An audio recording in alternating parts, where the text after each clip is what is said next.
Mike Crest is up. He says, how hard can you hit a subdomain with links on a top level domain?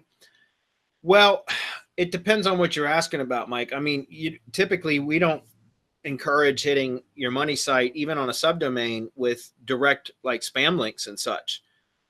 We got away from doing that years ago, really.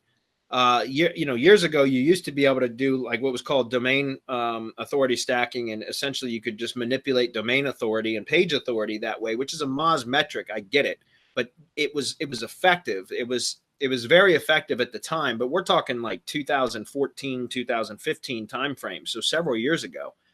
Now I don't recommend doing that. Even on,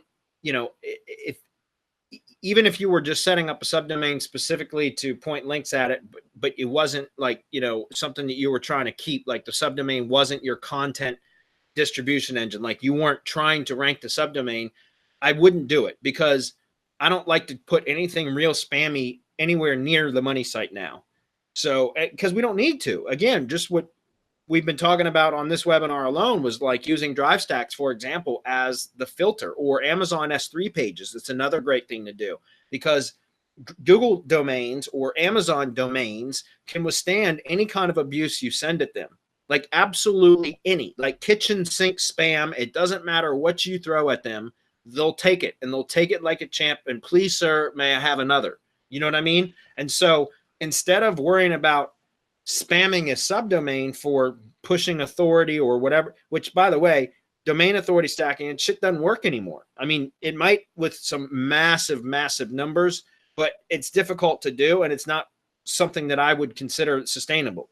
So instead, use properties like Amazon and Google that you can then use as like a tier 1 that's linking to your money site, and push all your spam to those instead, right? Because they'll launder it. They'll essentially filter out the negative and only pass the good. And it's just because they'll take whatever you can throw at them. Like I said, please, sir, may I have another?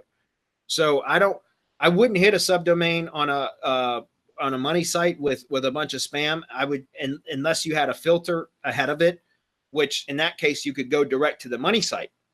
You know what I'm saying? For example, you could be linking from, or, and I don't want to get too, I'm not going to go any further than this, but iframes are a good way to do that kind of stuff, which is why we do what we do with drive stacks, because it's very, very powerful way to push authority without it being spammy to the money site. Does that make sense? Or the ad ID page, Mike, if you're in, I'm fairly sure you're in Syndication Academy, or at least one of our paid groups. If you're in any of our paid groups, you'll have access to that ad ID page strategy, which is using an Amazon domain. The combination between that and drive stacks alone is incredibly powerful, and you can get away with murder with those. Comments? No, I agree. Move on.